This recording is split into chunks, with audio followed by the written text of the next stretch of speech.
Hello, my fellow webheads. It's your friendly neighborhood Jerry Rasco here with you again today, sporting my brand new Spider-Man cap. I'm very excited about it, so I thought I would share it with all of you. Today, we are here together to talk about Spider-Man. So we're going to be looking at the Amazing Spider-Man number 63 together. As always, thank you to all of my subscribers and followers. Thank you so much for being part of this YouTube community and channel that we're building here. For those of you who are not subscribers, who have just found the channel for the first time, please consider clicking that subscribe button. If you do, it puts you in the running at no cost for you to win some original artwork. This is an original Spider-Man piece that I drew, and then we also have this incredible Hulk piece that I drew, both of which will be delivered, again, free of charge, no purchase necessary, to one lucky subscriber when we hit the 1,000 mark. That is the goal for the year.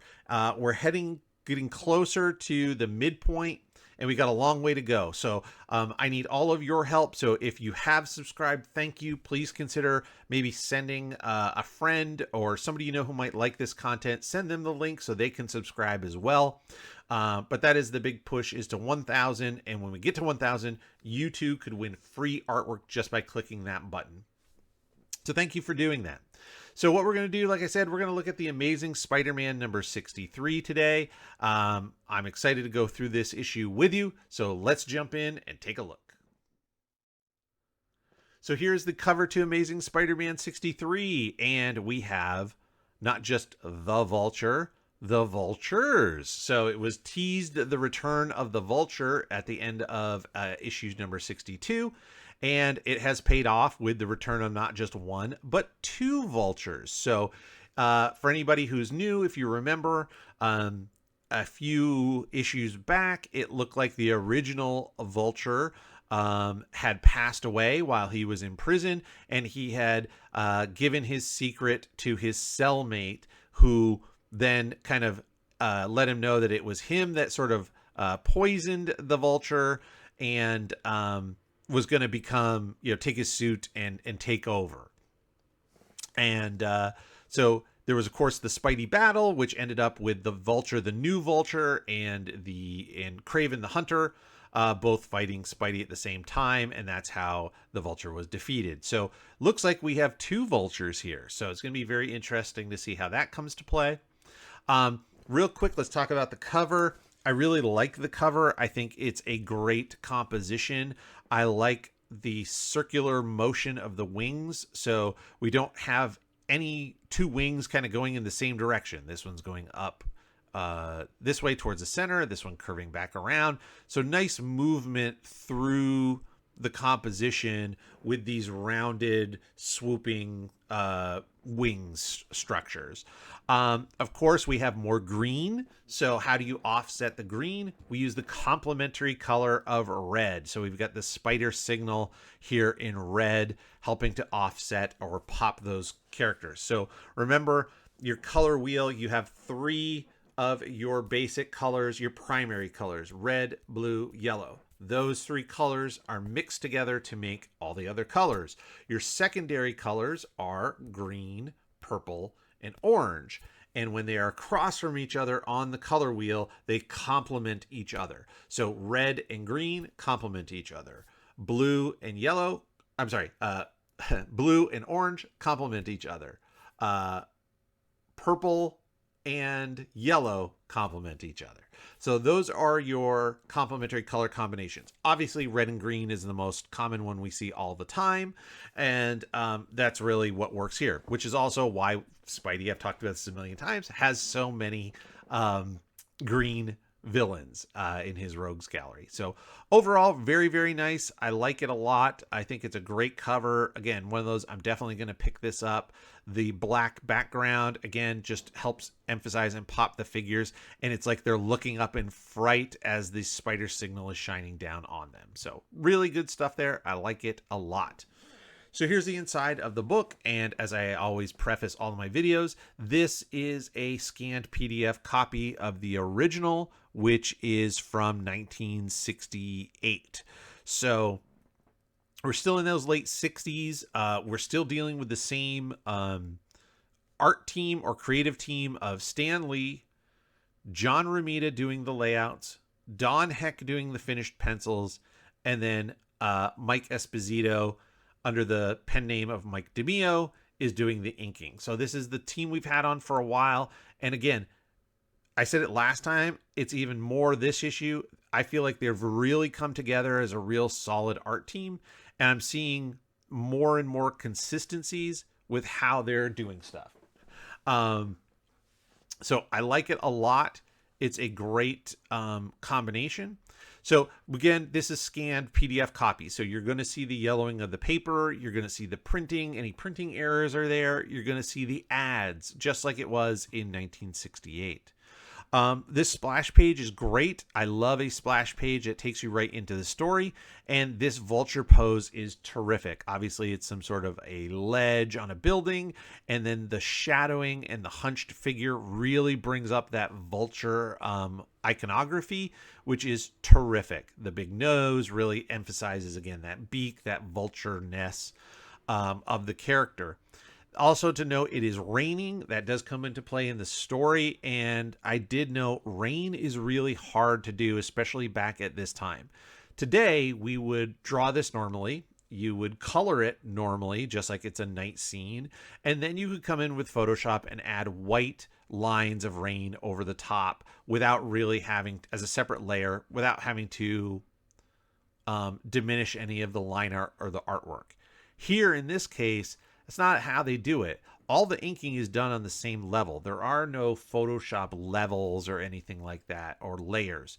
So what you've got is where you have to do it this way of inking on the page. So your ink streaks, or your rain streaks of ink, ink lines, if they overlap too much of the artwork, then the problem there is it's really going to interfere with the visual storytelling you're trying to do and make it not clear what's rain versus what's hatch marks versus what's whatever. So that's a real difficult thing to do, especially at the time of this, when this was created, when the artists were working on this. So I applaud them for trying to do it. You can see where it works best is where you have these large black areas, and you can go from the black areas into these white lines to emphasize the rain. That's where it works best, as opposed to like in this background where you already have thin lines and you're going to add even more thin lines across the top.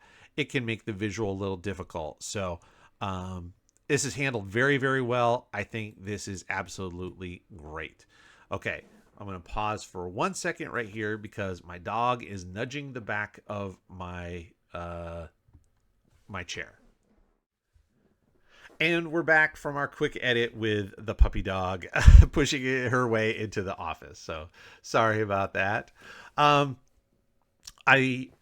will say just off the bat, just in general, I think for the most part, this video may go pretty quick compared to some of the others, only because I didn't really have a lot to say one way or the other about stuff. Most of the panels, most of the storytelling, the artwork is great. This first couple pages are terrific. I love this crazed look on the vulture. The eyes huge. It's excellent. I did say that the art team has the vulture looking less frail than where it was back in the day with the original Steve Ditko depiction of the vulture. He had much more sunken cheeks, much more, more wrinkles. Well, obviously the problem is when you age a villain like this, it's hard to take him too seriously as a physical threat against somebody like Spider-Man. So yes, he's older, and they discuss, what people think and how strong he is or isn't. But overall, I think they kind of de-aged him a little bit. He wasn't quite as ancient as he was in his earlier appearances. So musculature, he's much thicker. Now, some of that's the costume, but just you could tell in the face, it's less sunken. There are wrinkles, but there's less wrinkles around the mouth in terms of the lips and stuff like that. So maybe not quite as frail a vulture as we're used to seeing. This right here, I really like the sort of mirror image of the Vulture swooping off in one direction and Spidey swinging in and swooping in the other direction. I thought that was really nice. Anytime you can have visual cues like that in your storytelling that mirror your hero and your villain, or from one scene to another, it's just a nice visual cue to link the things together while we move through the story. So I thought that was really nice there.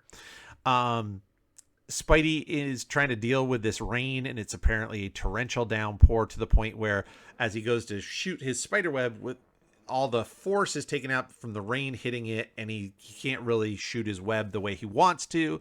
So now he's gonna fall, and everything is wet, and he can't stick to it, which seems weird because his sticking power isn't adhesive. He should still be able to stick to it whether it's wet or not, but here's the whole point, right? Spidey is going to fall, crash, and injure his shoulder.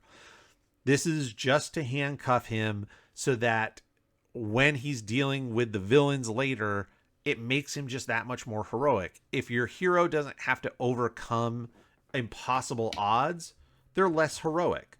So that's a real, thing you want to do. And it happens a lot with Spidey, whether it's colds, injuries, the flu. We saw that point recently, like he got hit with like there was an electrical explosion. He was kind of seeing double for a while. So you have to do these things to kind of handcuff or handicap Spidey. Otherwise, between his agility, his strength, his spider sense, his webbing, I mean, it would be nearly impossible for any villain to really beat him, right? So that's the key to the hero. The hero has to struggle, otherwise they're not really a hero. They have all the advantages. But just in terms of the art, everything here is awesome. Again, the rain is a really hard thing to do, but they managed to pull it off. It feels like Spidey's moving through the rain. The poses of him spinning in space as he's falling are terrific. The hit on his shoulder on the ground is good. The perspective of this building as we're looking down on Spidey on this little ledge, all of it really, really good. I applaud the art team. They did a fantastic job here. Now we move ahead. He wakes up and is talking about how much his shoulder hurts and how he's got to end up walking home as opposed to the Vulture who's flying around. So it's terrific stuff. You'll see a lot of this depending on how the Vulture... Well, it's an interesting question. What came first, the Vulture or the egg? So, sorry. What I mean by that is we have a large vertical panel here, and the Vulture is turned in such a way that his wings are taking up all that great space. If you have a large vertical panel like that, and you have a character, don't put him horizontal and try to spread his wings out, because the view is too narrow. It's too focused because of the shape of the panel. Turn the character so that those wings are using the best of that vertical space. And that's exactly what happens here.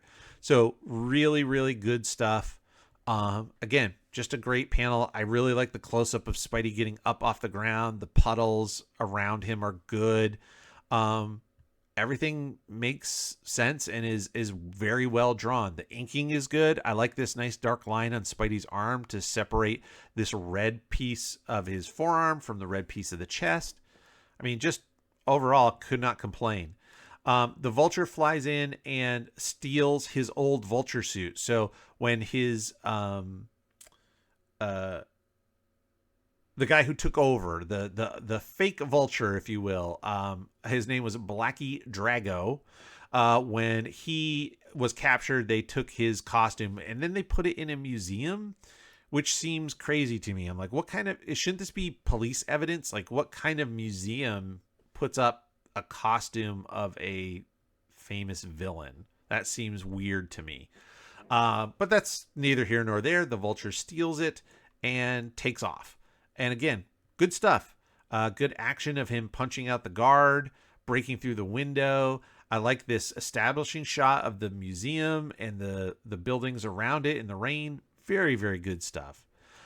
Peter heads home with his hurt arm, and of course he's still lamenting the fact that Gwen Stacy is mad at him. So we're going to have to deal with that, even though things have been kind of squared away with Captain Stacy, how he was brainwashed by the Kingpin for a little while. That's been cleared up, but Gwen still thinks that Peter hit him, even though Captain Stacy was under mind control and trying to brain Peter in the back of the head with his cane. Peter also was the one that posted the picture of Captain Stacy stealing police files under the brainwashing influence. So again, Gwen is mad at Peter and giving him the cold shoulder here, which is bothering him obviously a lot, and is even throughout his day, he's distracted. But what we find is that Gwen is feeling as torn about it. She's giving him the cold shoulder, but she's equally torn up, missing him as well. So hopefully that'll get resolved soon. Let's see here.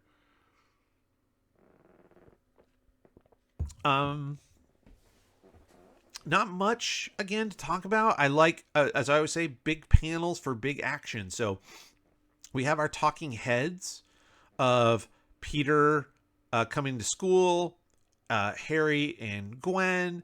He's daydreaming in school about what am I going to do. He's not paying attention to the professor. Professor talks to him. All that stuff, very nice talking head stuff. Good use of background elements here or there to help establish the scene in a small panel. Changing the camera angles to keep it interesting is great. We have a prison. So this is a transition. This is kind of a rough transition. We're going from Peter and Gwen at school to this prison. Now, we understand it's a prison, but theoretically, if you don't read well, I suppose you could think this is still the college campus until you get down here and you see these guys. But, you know, scene transitions, I've talked about it a bunch. I'm beating a dead horse into the ground. I prefer it to be on things like page turns and stuff like that to be a very clean transition. This is not the cleanest transition from one scene to the other, but that's okay. We have the criminals here out in the yard, and then the Vulture swoops in and everybody runs. And what's happening is the reason he stole that suit is to give it back to Blackie so that the two of them can escape prison. And that's exactly what happened. So again, big panel, big action, nice stuff. This one is fantastic. I love this down shot. I think it is terrific. It just really, really works well. I love the foreshortening of the figures coming at us. I think that is terrific. Overall, really, really solid panel. Really great. The only thing for me sometimes, this happens in a couple of places, I would love to see it pushed even further to the extreme. And that's maybe just I grew up reading comics all the way from the 70s, the 80s, the 90s, the 2000s, and all the way to today.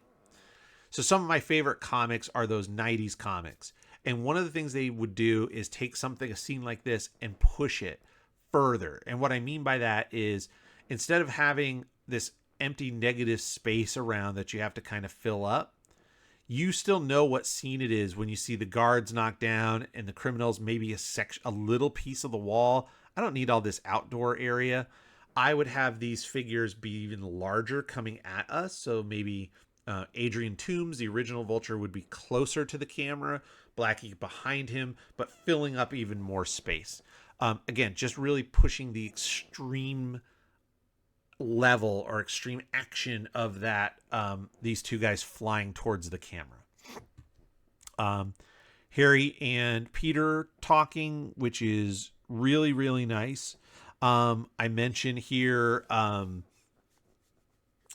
in my notes, really good talking heads. The angles change all the time. So we're looking at Peter to Harry. Now we're looking back from Harry back to Peter. Now we're kind of coming to the side a little bit, seeing them together.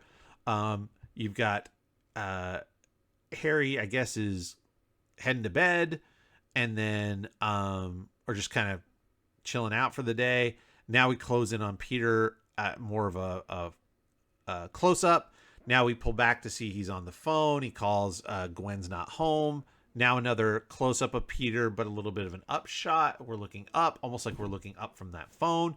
And now him and Shadow, which ties into this next scene where Norman Osborn has come to the apartment and he's still suffering from a lot of confusion about his clouded memories as the Green Goblin. So he's thinking, he sees the Goblin, he remembers stuff about the Goblin, but he can never quite see Spider-Man's face in these memories, just like we can't see Peter's face here. So this is a really great, this is mirror imaging, right? So what not Norman is thinking in his head is mirrored in reality. That is fantastic. So all this stuff, this is a masterclass from this panel, these 3 panels at the bottom of this page, all the way through here to where the vultures are flying through the sky. This is a masterclass in talking heads. How do you make it interesting? How do you keep the reader from skipping ahead? How do you make sure that everything that's happening is equal in value to things like the Vulture escaping from prison? You do it through creating original, interesting imagery, and you do that by changing it up.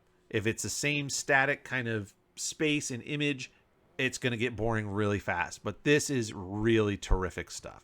So excellent work.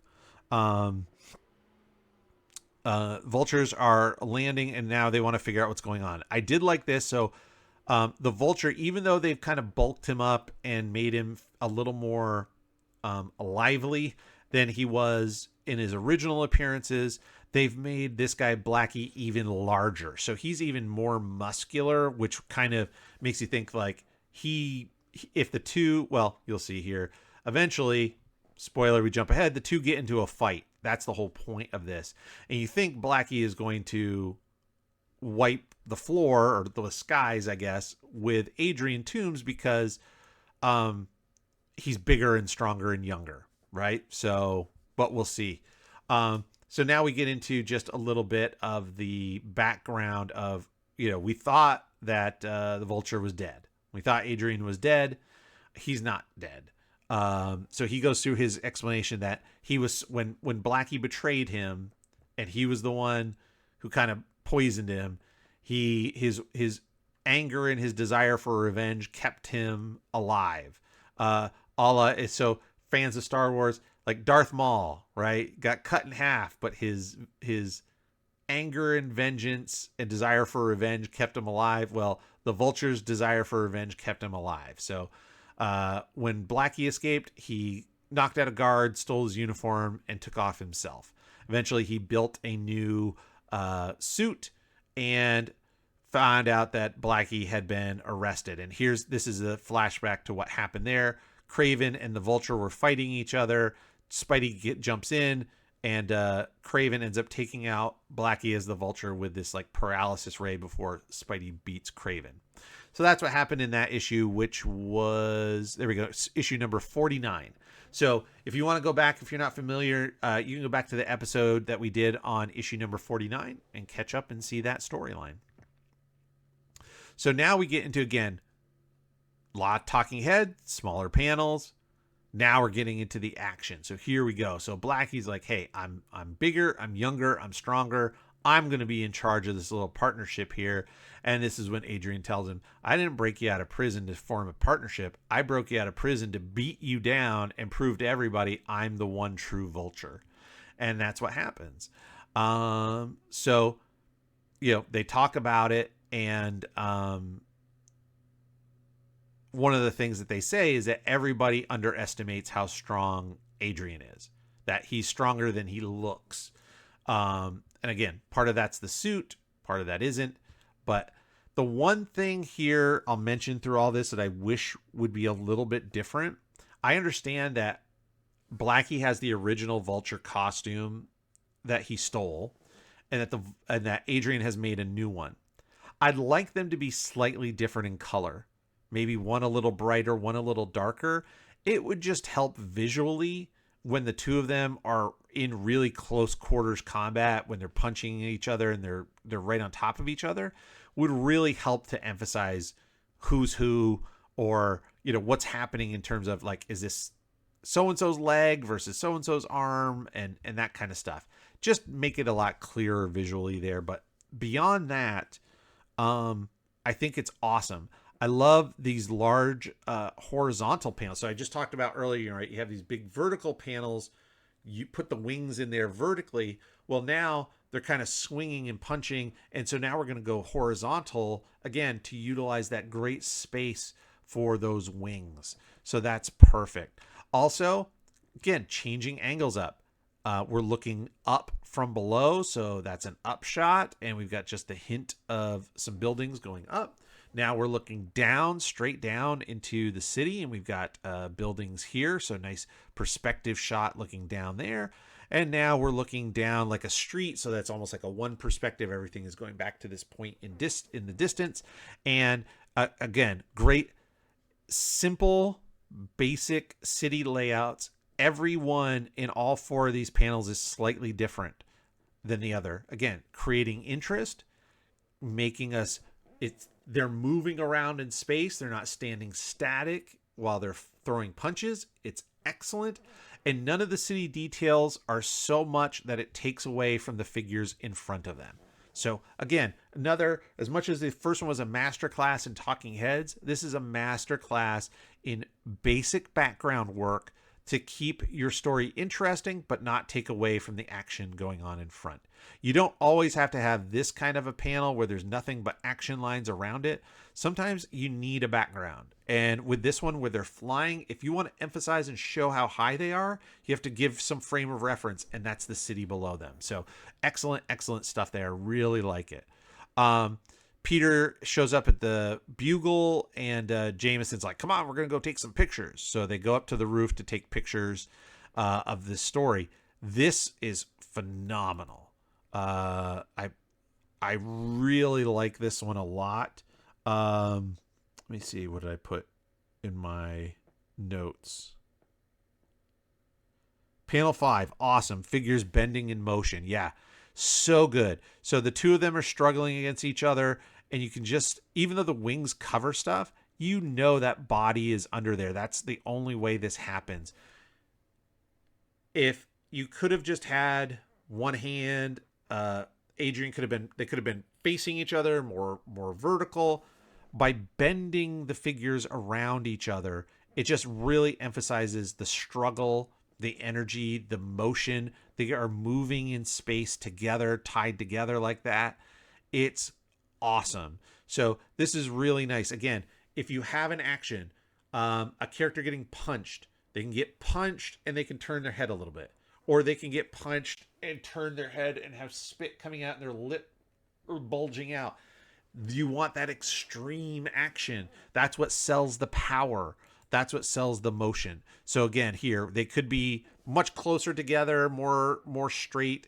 By bending the figures up, much more energy. It's awesome.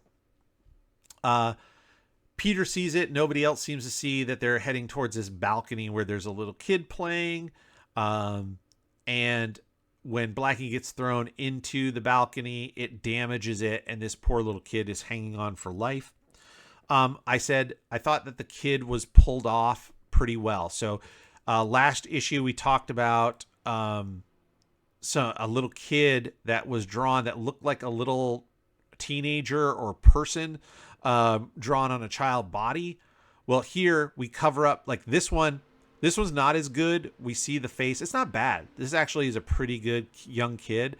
This one is great because we don't see all the details of the face, but you have sort of that squat, chubbier body. The arms are thicker, but without the like muscular definition, just kind of thick, kind of baby fat, if you will. And then the legs. So the kid is much better pulled off on these pages, these little drawings of a kid. It really looks like a little kid and not a little adult there. Again, more of these horizontal big panels that I love to really emphasize the wings and having them be able to spread out in space with these characters. So really, really nice stuff there. Of course, only Peter sees, so he's got to save this poor little kid.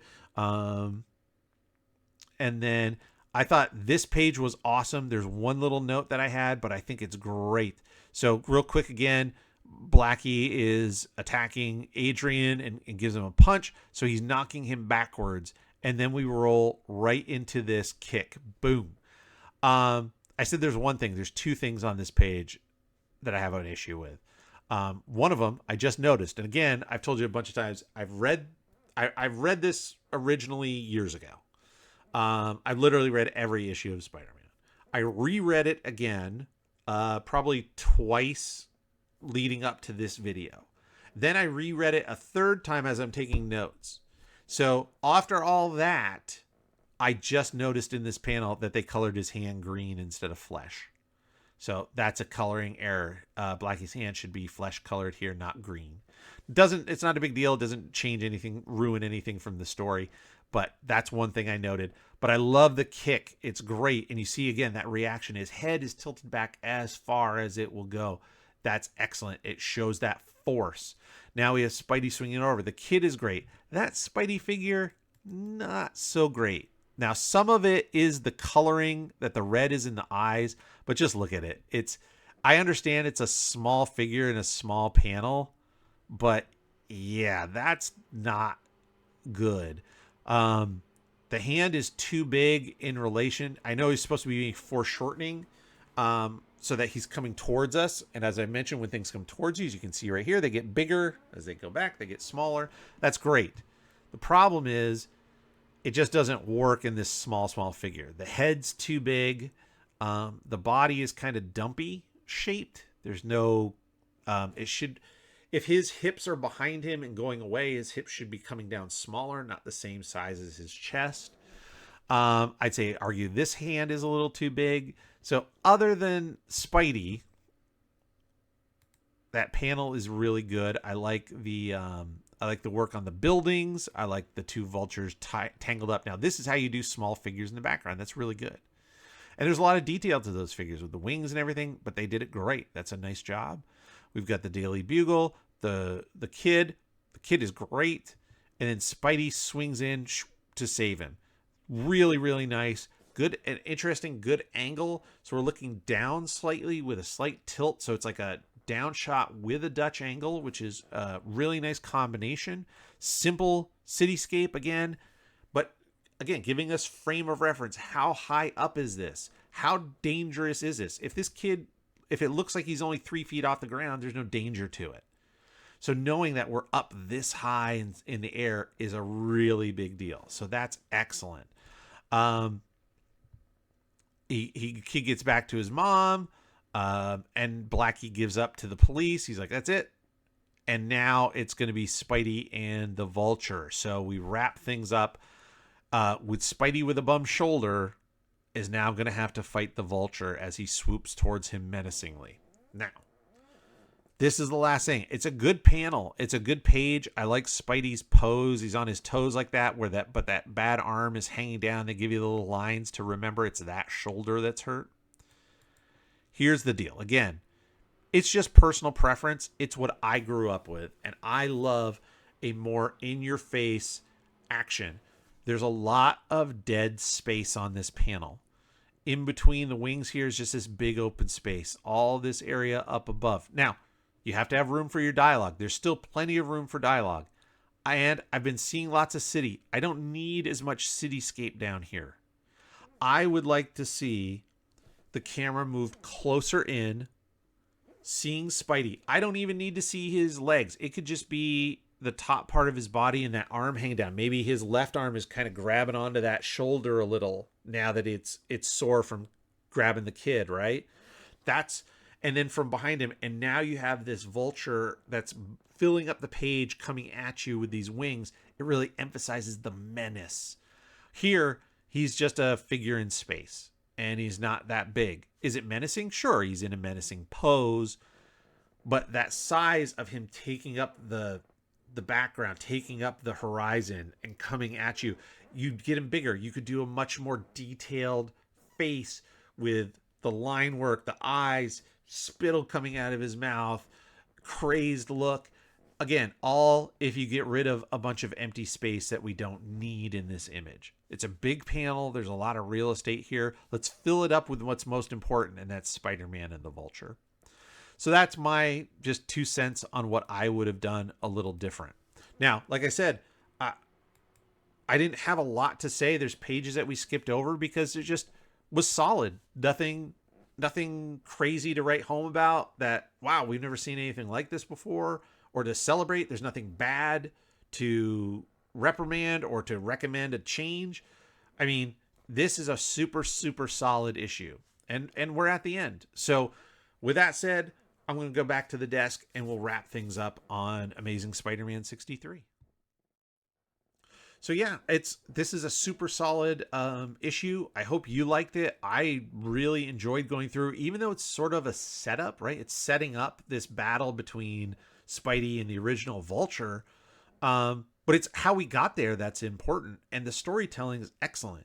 We got fights with prison guards. We got fights between the two Vultures. We got Spidey swooping in to save the day. We got the action of him in the rain falling and injuring himself. We touched on the little bits of Peter's life we need to deal with. Gwen Stacy. Is Norman Osborn remembering his life as the Goblin? School. Just a little sprinkling of that, and the rest is all great stuff. I gave this issue an 8 out of 10. Even though, like I said, it's not a key issue, it's not a key moment in time, it's not super nostalgic for me in any reason.